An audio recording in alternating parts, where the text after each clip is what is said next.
सभी साथियों से मैं आज एक पहली समझ लो, एक कहानी समझ लो। मैं आज एक चीज़ बताना चाहता हूँ, थोड़ा ध्यान से सुनना। अगर शायद समझ में आया आप लोगों की तो लाइक, कमेंट और शेयर करना। एक ना बहुत बंदा गरीब था, वो बहुत इतना गरीब था, बहुत गरीब था।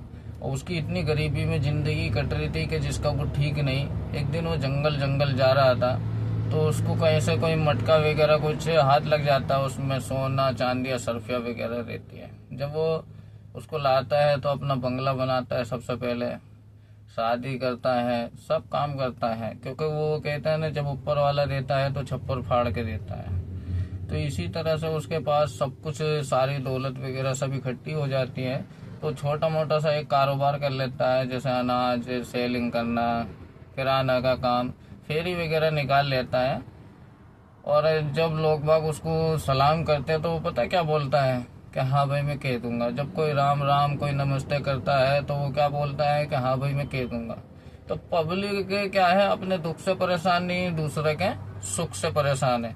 तो इसी तरह से वो क्या करता है, एक दिन जो गांव का मुखिया होता है और भी होते हैं, सरपंच वगैरह सब इकट्ठे होकर उसके पास जाते हैं। बोले कि भाई सेठ जी, हम समझे नहीं कि जब भी हम राम राम करते हैं, नमस्ते करते हैं, सलाम करते हैं, तो आप लोग हमारी इस बात का जवाब देते नहीं हो। तो वो कहता है कि बोले बैठो, पहले चाय नाश्ता वगैरह करो, कुछ खाओ पियो, फिर मैं ये सब चीज़ बताता हूँ।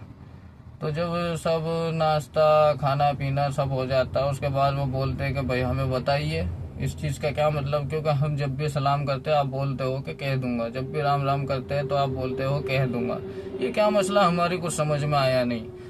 तो वो लोग जब अंदर जाते हैं उसके घर में तो 3-4 तिजोरी खोल देता है, जो कि नोटों से और असरपियों से और सोना चांदी से भरी होती है। और जब वो उसको खोलता है तो बोलता है कि भाई मैं जो भी आपके राम राम सलाम दुआ नमस्ते जो भी होता है, मैं इस दौलत को आके बोल देता हूँ। उसकी वजह ये थी क्योंकि जब मैं गरीब था तो किसी ने आज तक मुझसे ये नहीं पूछा कि आपने खाना खाया कि नहीं खाया, और आज मैं सेठ हो गया तो मेरे को राम राम नमस्ते और सलाम ये सब मुझे नहीं चाहिए, क्योंकि ये दिखावे की जिंदगी है। तो भाइयों, कोई भी आदमी गरीबी और अमीरी ये तो सब उस मालिक के परवरदिगार के हाथ है, ना तो आपके हाथ में है ना हमारे हाथ में है। अमीरी और गरीबी सब उसके हाथ में है। तो इंसान को इंसान की कदर करनी चाहिए, यही मेरा आप लोगों को मैसेज था। क्योंकि बहुत से आदमी, गरीब आदमी को कुछ समझता नहीं है। दहेज की लालच और पैसों के घमंड में आदमी इतना अंधा हो चुका है आज के दौर में कि कुछ कह नहीं सकते। मेरी वीडियो से अगर सहमत हो तो लाइक करो, कमेंट करो और ज़्यादा से